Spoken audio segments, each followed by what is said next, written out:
Salut et bienvenue sur Mazinet 7, c'est Marzine au micro. Aujourd'hui, j'ai envie de te raconter une histoire que tu n'as peut-être jamais entendue en détail. Une histoire de courage, de simplicité, de destin bouleversant. Je veux te parler de Shamgar, un personnage biblique que beaucoup oublient, mais qui, moi, m'inspire à chaque fois que j'y pense. D'habitude, quand on parle de héros dans la Bible, on pense à Moïse qui sépare la mer, à David qui terrasse Goliath, à Samson qui abat tout un temple. Mais Shamgar, lui, c'est un héros de l'ombre, le genre qu'on croise à peine, mais qui, en quelques mots, te laisse une vraie leçon de vie. Alors, qui était Shamgar? Il n'est cité que dans 2 versets, mais son histoire vaut son pesant d'or. Shamgar, fils d'Anath, vivait à une époque compliquée. C'était l'époque des juges, un moment où le peuple d'Israël était constamment menacé, envahi, humilié par des voisins plus puissants. Les Philistins, surtout, étaient redoutés. Ils venaient, pillaient, détruisaient, forçant les Israélites à vivre dans la peur et la pauvreté.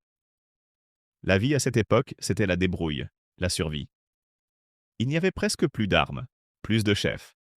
Et au beau milieu de ce chaos, il y a Shamgar. C'est pas un chef militaire, pas un guerrier entraîné, même pas un leader religieux connu.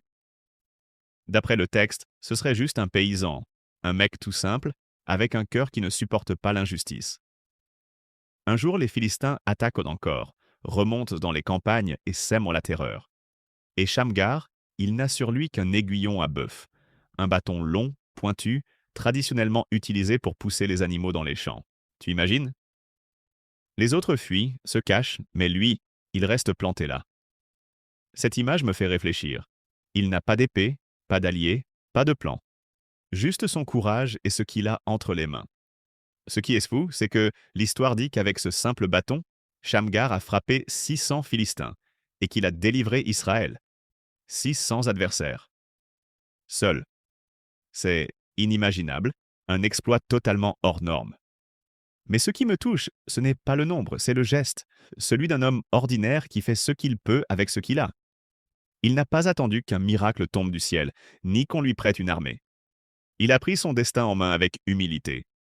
Ce que je retiens de l'histoire de Shamgar, c'est cette petite voix qui nous dit « N'attends pas la perfection, n'attends pas d'avoir toutes les cartes en main. Si tu veux voir les choses changer, commence avec ce que tu as déjà. Ton talent, tes mots, ta situation, même si ça te paraît dérisoire. Ce bâton à bœuf, c'est tout sauf un sabre laser.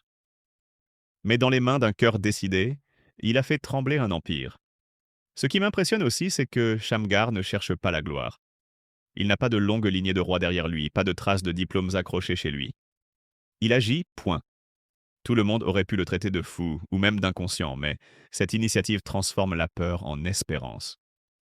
Tu vois, parfois, dans les moments difficiles, c'est celui qui ose sortir de l'anonymat qui change tout. Je suis frappé par le parallèle avec nos vies. On attend souvent d'avoir le bon moment, le bon outil, le bon réseau pour se lancer. Alors qu'en fait, c'est l'audace avec ce que tu as maintenant qui fait la différence. Peut-être que toi, aujourd'hui, tu n'as qu'un vieux bâton, une idée en chantier, une énergie fatiguée. Mais qui sait ce que tu pourrais accomplir si tu t'en sers, là, tout de suite? Et puis, l'exemple de Shamgar défie cette vision, où seuls les grands écrivent l'histoire. Parfois, celui dont on ne retient même pas le nom en classe est le véritable déclencheur du changement. La grandeur, ce n'est pas le bruit, c'est la fidélité, le courage dans l'ombre. On ne sait même pas comment il a enchaîné son exploit. On ne lui a pas dressé de statue. Mais l'impact a été réel. Il a donné de l'air à son peuple. Il a inspiré le sursaut. Ce que j'aime, c'est que l'histoire de Shamgar, aussi courte soit-elle, est une invitation à agir même quand on se sent petit, à transformer le banal en extraordinaire. C'est un rappel puissant que parfois, pour changer la donne autour de soi, il suffit d'un brin de courage et de la volonté de ne pas reculer devant le danger. Shamgar, ce n'est pas un conte de super-héros. C'est le portrait d'un humain ordinaire qui pose un acte extraordinaire, simplement parce qu'il n'a pas supporté le statu quo.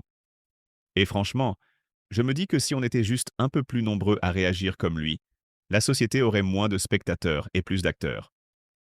Voilà, c'était l'histoire de Shamgar, ce héros discret dont la force n'était ni physique ni mystérieuse, mais dans sa fidélité à lui-même. Peut-être qu'elle t'inspirera toi aussi, à prendre ton propre bâton et à agir face à ce qui te fait peur ou te paraît impossible. Merci d'avoir écouté ce moment sur Mazinet 7. Je te dis à très vite pour une autre histoire et en attendant, reste inspiré, reste audacieux.